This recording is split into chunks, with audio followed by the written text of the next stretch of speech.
পশ্চিম জেলার Subrata Mukherjee cup football টুর্নামেন্টের সূচনা করলেন আগরতলা পৌর নিগমের মেয়র দীপক মজুমদার। অনূর্ধ্ব 17 বালক ও বালিকা এবং অনূর্ধ্ব 14 বালক বিভাগের ফুটবল টুর্নামেন্ট সকাল 10টায় এডিনগর দ্বাদশ শ্রেণী স্কুল মাঠে শুরু হয়। প্রতিযোগিতার উদ্বোধক এবং প্রধান অতিথি হিসেবে উপস্থিত ছিলেন মেয়র দীপক মজুমদার, স্থানীয় কর্পোরেটর অলোক রায় সহ অন্যান্য অতিথিবৃন্দ। অনুষ্ঠানে মেয়র ভাষণ রাখতে গিয়ে বলেন, বর্তমান সরকার খেলাধুলায় উন্নতির জন্য ব্যাপক পরিকল্পনা গ্রহণ করেছে। ছাত্রছাত্রীদের খেলায় উৎসাহিত করার জন্য সকলের এগিয়ে আসা উচিত, কারণ খেলার মাঠে খেলাধুলার মাধ্যমে শরীর চর্চা করলে শরীর এবং মানসিকভাবে অনেকটা সুস্থ থাকবেন তারা। তাই তিনি সকলের নিকট আহ্বান জানান, সবাই যেন শরীর চর্চার মাধ্যমে নিজের মন, মানসিকতা এবং শরীরকে সুস্থ রাখেন।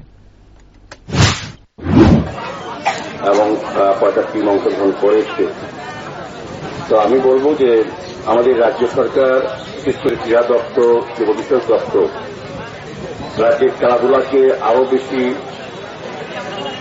সমৃদ্ধ করা, খেলার মাধ্যমে আমাদের ছোট ছোট ছেলে মেয়েদের, ছাত্রছাত্রীদের অংশগ্রহণের মাধ্যমে তাদেরকে সুস্থ রাখা, মানসিকভাবে, শারীরিকভাবে সবল কথাটা খুব ভালো লেগেছে। আমাদের একটা ছেলে বা মেয়ে যারা অংশগ্রহণ করতে বা করবে ভবিষ্যতে, সুস্থ থাকলে তার বাকি কাজগুলি করতে পারে। একজন পরিণত মানুষ হতে গেলে নিজেকে একটা সুস্থ রাখতে হবে। সুস্থ রাখতে গেলে আমার প্রতিগত বিদ্যার পাশাপাশি শারীরিক চর্চা করতে হবে, খেলাধুলা, জিম, যোগা, এটা করতে হবে নিজেকে সুস্থ রাখতে। নিজে সুস্থ থাকলে আমার মানসিক বিকাশ ঘটবে এবং প্রতিভা প্রকাশ করার সুযোগ থাকবে। মাঠে এসে আমি অংশগ্রহণ করবো, সমস্ত ক্রীড়াবিদের সঙ্গে কম্পিটিশনে যেতে পারবো।